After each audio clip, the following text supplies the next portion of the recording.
rapidly outpacing the institutional readiness.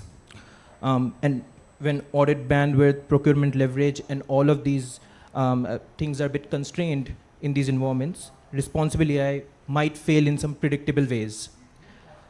I would like to welcome Dr. Goswami to just start with about where does the machinery actually break between when statute is notified and it actually changing institutional behavior? And what is the weakest link in India's AI governance framework right now, especially considering that your experience is a lot around tech policy and even legislation? So over to you. Thanks very much. And nice, interesting, provocative question, right, for the last session of the day. So I think let's break this in the 5 minutes that I have into 3 buckets. We'll talk about what the institutional design is, talk a little bit about capacity, and then we'll talk about some other factors.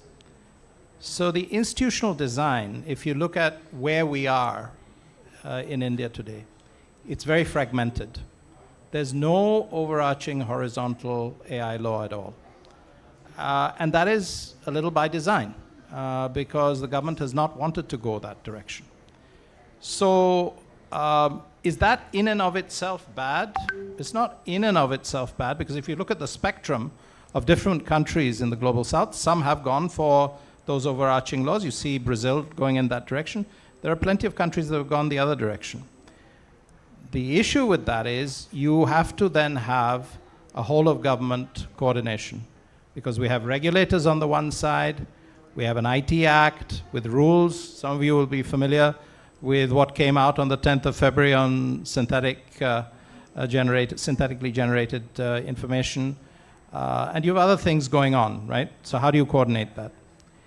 The principal scientific advisor in the Prime Minister's office says that there's going to be a structure. Let's hope that works, right? The second part is, if the design is that by design, it's very light touch on regulatory enforcement. That is a theme that has been there ever since the country moved forward on the Data Protection Board. That is not a heavy-handed regulator. Now you're seeing the same thing emerging on AI.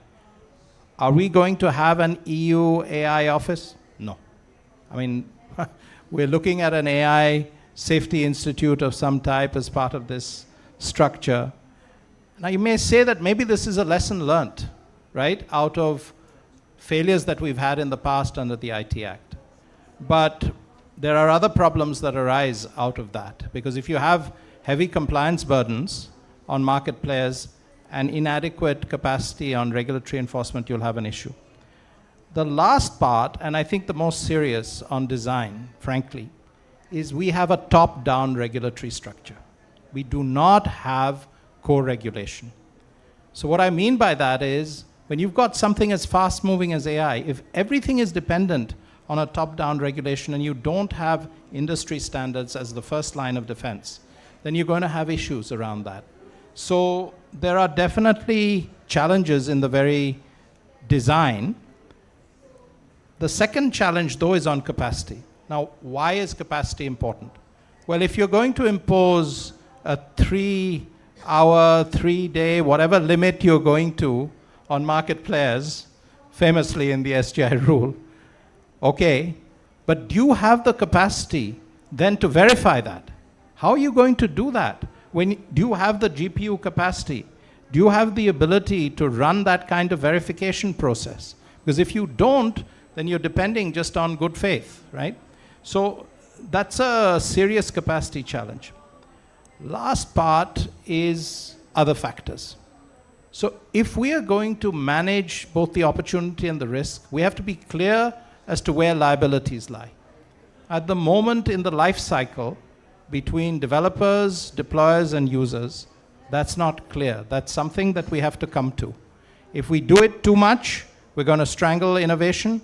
If we do it too little and not in the right place, we're going to end up with risks and harms. So we have to settle those things. Last point is this. We say, global south and all that. Not everything about AI is to do with the technology itself. What about the back end of it?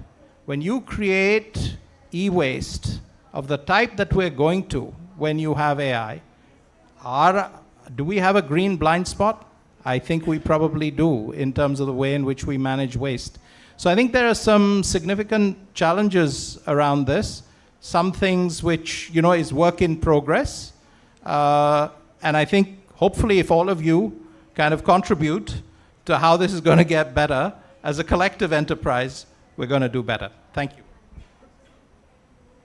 Thank you so much, Dr. Goswami. That was very interesting. I would like to move to Mr. Arora from MasterCard.